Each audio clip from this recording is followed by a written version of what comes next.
Welcome back. You're listening to America's Healthcare Advocate Show, broadcasting on the HIA Radio Network, coast to coast across the USA. My producer, the always perfect Mr. Oscar Monterosa. I'm your host, Kerry Hall. This segment, we're going to wrap it up here in Coeur d'Alene, Idaho at the State Financial Officers Foundation Fall Meeting. If you want to contact us, you can call 877-385-2224. If you have questions about health insurance, we can help you with anything. Feel free to do that. We will get to you after the broadcast, or you can go online to americashealthcareadvocate.com. Send me an email. We will answer your questions or help you in any way we can. You can fill out a contact sheet up there, and we're happy to get back to you. Wherever you may be in the United States of America, we're happy to help you. All right, joining me in studio, Derek Kreifels, President, State Financial Officers Foundation, Ron Crane, State Treasurer, State of Idaho, new National Chair, Allison Ball, State Treasurer, State of Kentucky, National Vice Chair.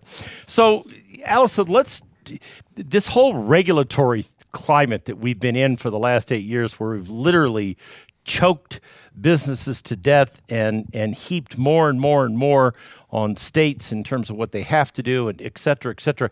How do you see that changing now that we have a different administration? Well, I actually think that changing regulations is one of the biggest areas of victories for us right now, and it's something we need to be totally zeroed in on. When I was in law school, they told us that administrative agencies are basically the fourth branch of government, and that's true, and it's actually very scary because it's an unelected branch. That's right. And they're making law all the time.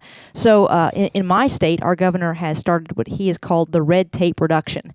And so he's been eliminating regulations that are harmful to business, that are arbitrary, that are just unnecessary. And we're seeing that actually in the Trump administration as well. I know our governor was in the White House a few days ago with some other governors talking with Trump and people at the White House about how all across this country we need to be pushing back against these regulations that are just harmful. And that's something that we as conservatives at the State Financial Officers Foundation have been doing on our own as well. So this is happening in our states. It's happening in this organization. It's something that conservatives need to be focused on with a laser-like focus.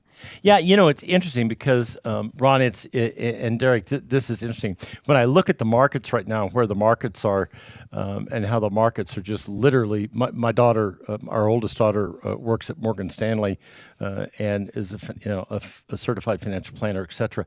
And it's fascinating to me to look at the markets and see how the market's exploding. You got it. And so, well, why is that? Because we didn't pass healthcare reform.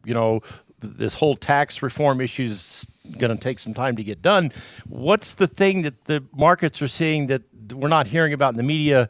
We're not hearing about the average person doesn't understand. And I have to believe that a lot of that has to be we're cutting these regulations. It all started at the presidential election last Correct. November. Yes. I mean, how many executive orders have been signed that have gotten rid of so much of this stuff that was choking business and states, where you're heaping this stuff on the states and making them do things that they don't necessarily want to do that are costing their taxpayers millions and millions of dollars. So how do you feel about that? It's an interesting situation because, for so long, many of our financial corporate partners that are based in Chicago or Wall Street or around the country, they pretty much just put the government affairs shops just kind of put their agendas on the shelf and decided there's not a lot we can do right now. Because nobody's going to listen. And nobody's going to listen to us. And quite frankly, on the eve of the election, prior to 10 o'clock Eastern time, we big surprise. A lot of those companies were not planning on much of a change.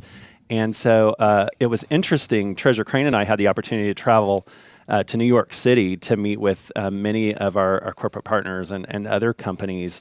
And the spirit and the excitement and the enthusiasm for the optimism, you couldn't help but just feel excited when you'd meet with these different executives. And that's why Wall Street's doing well. That's why the stock markets are doing well, is because there's this optimistic approach to the way that people are doing business. They now know that they have a government who's willing to leave them the heck alone and stop just smothering them.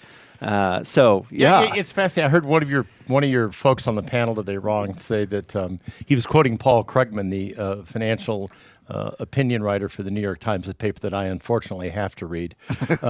It's difficult at times, but nonetheless, Krugman, the new normal, 1.9% growth is the new normal. Yeah. Well, guess what? Last quarter we hit 3.1. The first time we've seen 3.1% growth in this country in 5 years, 6 Yep. years, whatever Yep. it is. Okay, and it's not doesn't have to be the new normal.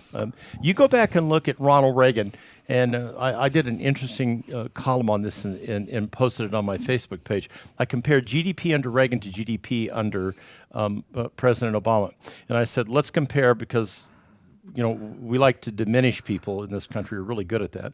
Let's compare the community organizer to the B movie actor, okay? And let's see who did better, okay? Well, GDP under Ronald Reagan, in some cases, it was as high as 11%. Okay, in all cases, was 4 to 5, 6, 7, and 8% for every quarter he was in office. All right, and it continued to grow. So He unleashed the genius Thank you. of the American American- system. thank you. The free market Yeah. was allowed to work the way it was designed to work. The states are the laboratories of democracy, and if Washington will leave us alone, we'll be fine. We can manage our affairs very well. And every time they put their fingers in there and meddle, they muddle the puddle, and cost us a lot of money and a lot of they do. grief. That's interesting, also, if they'll just leave you alone. Yeah. Government's not the solution. Government's the problem. Yeah. President Reagan was the one that said, "When you can't make them see the light, make them feel the heat." and that's what we're trying to do. In terms of all of this reform is just, look, a lot of the folks in the progressive movement just continue to fundamentally believe that government is the answer for everything, and that's the fundamental. If you can't get through that, Which is fascinating because so Obamacare fails, and it has failed miserably. Now the answer is throw more money at it and go to single payer. Right. It's the only time. I get completely frustrated with this discussion because if it didn't work that time, why is it going to work this time when you give it more money and more power? I loved your line today that you used about the heart of the IRS and It'll be the efficiency of the post office. Single payer system be administered with the efficiency of the post office and the compassion of the IRS. Yes, that's a And great- trust me, ladies and gentlemen, that is much closer to the truth than anything you may know. Well, thank you all very much for doing this today. I think it's important for us to use this broadcast from time to time just to let people hear what's going on around the country.